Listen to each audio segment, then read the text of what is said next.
Fellas, AC here. Welcome to the last video of 2020. And as every year, it's going to be the top 10 designer releases of 2020. And 2020 has been a very special year, hasn't it been? My God, nobody would have expected that we'll have a year like this. And I'm hoping that this will go away like everything else. This will be history one day, very soon. But before that, we are facing another national lockdown. Very soon it will be announced, I don't know. I'm not Boris Johnson.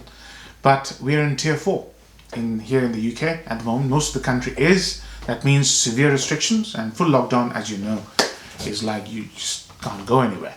So let's hope it doesn't happen. But anyways, let's leave the doom and gloom back in 2020. In a few years, in a few hours time, we'll be in 2021, and one can hope it will be a fabulous year. One can hope we can get back to normal life, and one can hope that everybody is safe and sound and happy. So, top 10 designer releases of 2020. Let's start.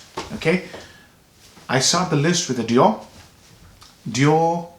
Homme 2020. Now, Dior Homme 2020, I don't know why they released it. It smells nothing like Dior Homme. Yeah, this is the major reason why this fragrance can be considered a flop.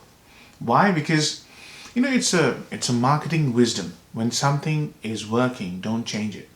Dior Homme is the most recognizable fragrance when it comes to the designer lines, and Dior Homme is probably the pillar on which Dior rests when it comes to masculine designer fragrance, or men's. I shouldn't say masculine, men's designer line.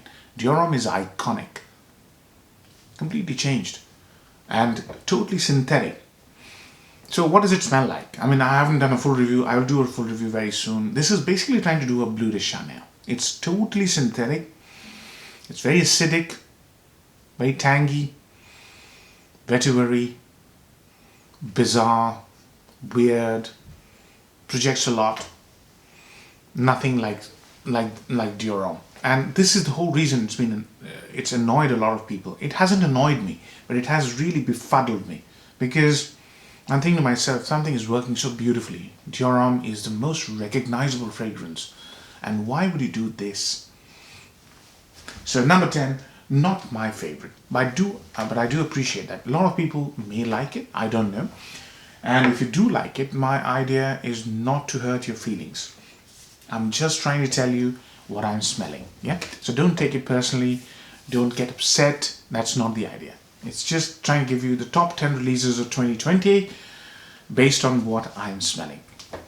Next on my list is a fragrance which is new to me, and I really enjoyed it. This is YSL L'Homme Le Parfum. There are a lot of Le Parfums this year. So L'Homme, when it came out, it was a very nice fragrance, right? But the projection and the performance was quite mediocre. Then came L'Homme Ultime. Ultime was very nice, people liked it. And they discontinued Ultime as well. And L'Homme is not worthy. It's like bottled water. This one is sorting out that problem. Oceanic, tangy, sweet, woody, vetiver. So these fragrances, they're becoming dime a dozen. Yeah, they're all doing the blue scent with a little bit added there, a little bit removed there, and then beautiful packaging and releasing it. So basically, yeah, it's nice. But it reminds me of this, a little bit of this. This is YSL Le Parfum, which I quite enjoyed. I've reviewed it this year. It's quite nice. I really enjoy YEDP. So it has a little bit of YEDP here. So YEDP had this blue and Roxanne smell, but it also had this tangy, savory, sweet kind of a thing going on in the middle with some juniper berries and sage. Now this one is not that spicy. This has got cardamom, oceanic notes in the opening, but in the dry down it reminded me of a YSL Le Parfum. A little bit, not a lot, a little bit. So nothing special, but it is a good release. Number 9, YSL L'Homme Le Parfum.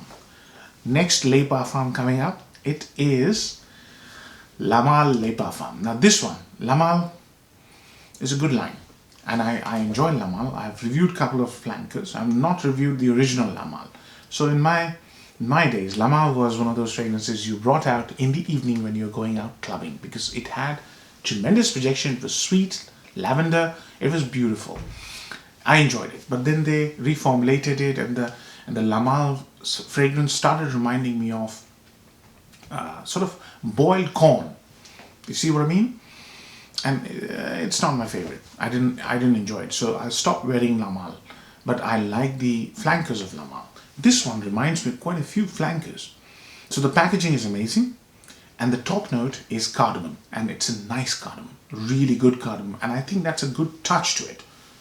But then suddenly that boiled corn smell comes out, which is L'Homme, doesn't stray too far away, and then it started reminding me of Ultramal, which I've got a full bottle of. I haven't reviewed it, and I thought to myself, okay, so this is reminding me of L'Homme, it reminds me of Ultramal, and it's got a cardamom note, which is very similar to the cardamom that they've used in L'Homme Le Parfum. So it's like a generic, it looks like everybody's working in collaboration with each other. All these design houses, you know, they're saying, okay, we've got some leftover cardamom, you know, synthetic aroma chemical. Do you want it? Yeah, give it to us. And they just pour it in. It's almost, there's no identity. There's no uniqueness in these fragrances. You know, when you smell them, you smell one, you smell the other.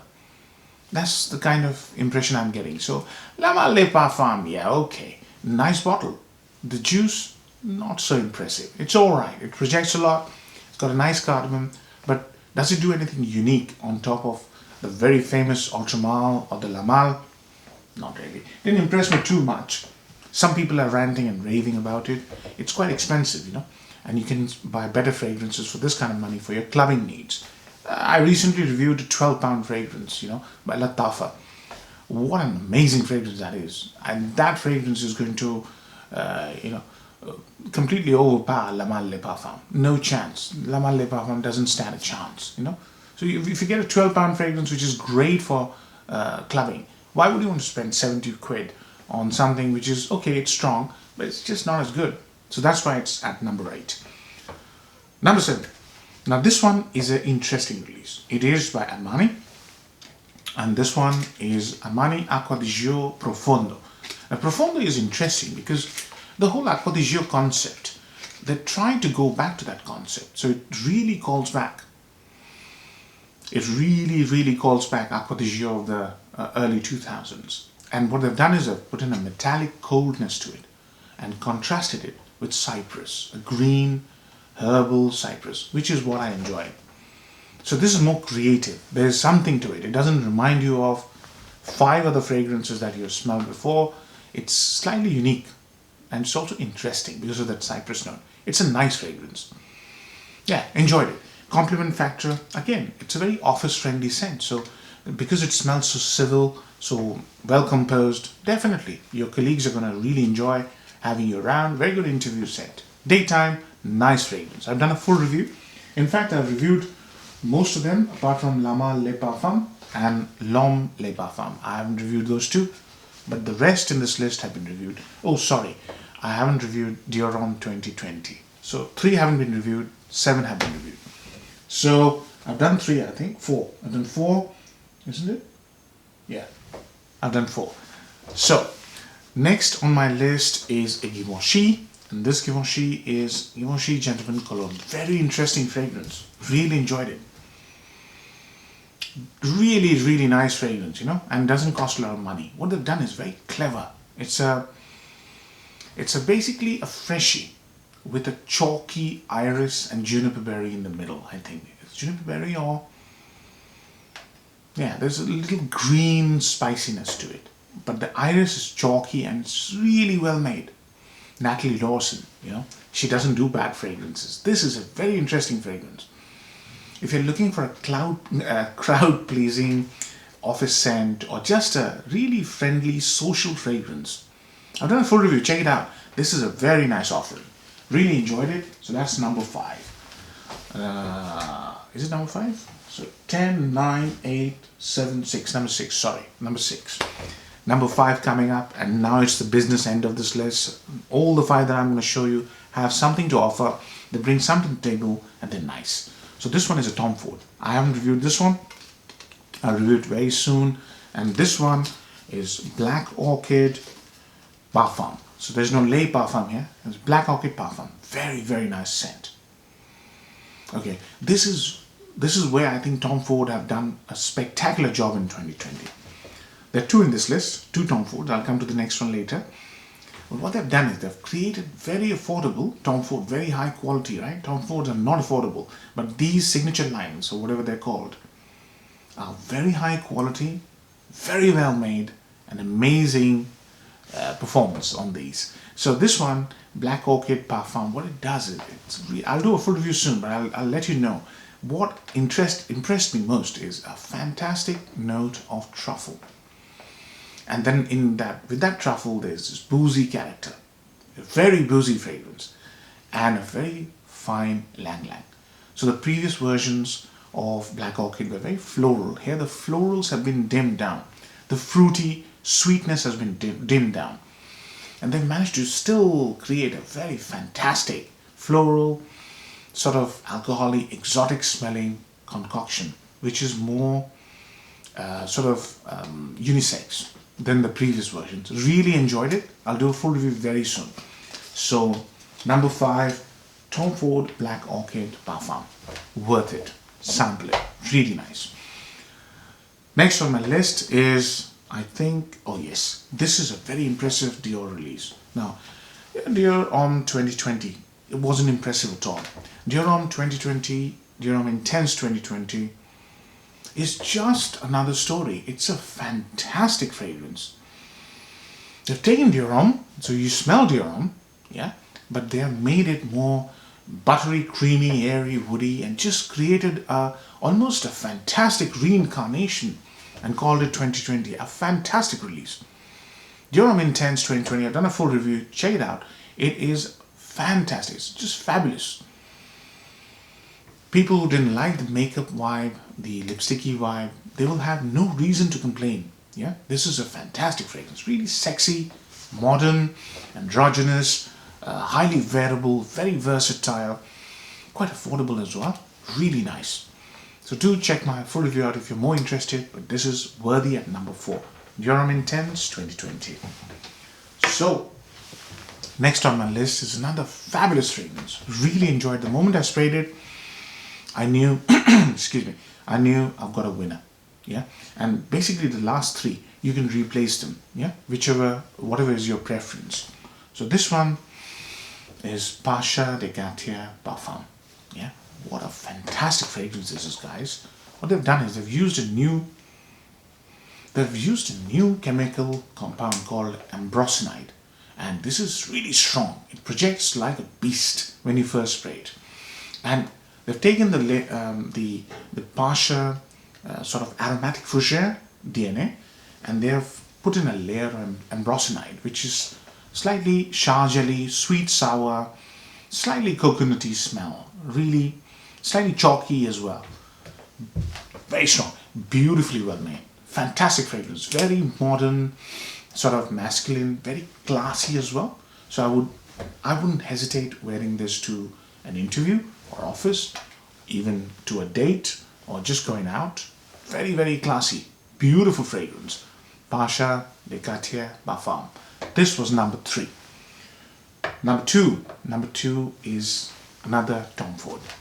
Superb fragrance. It is Beau de Jour. And I've done a full review of this one. Beau de Jour is such a high quality fragrance and so creative, it's very strong. It's basically trying to do the 70s barbershop. So the couple of fragrances that came to my mind, and one which is this is compared to, is also from the 70s, and that is Zeno by Davidoff.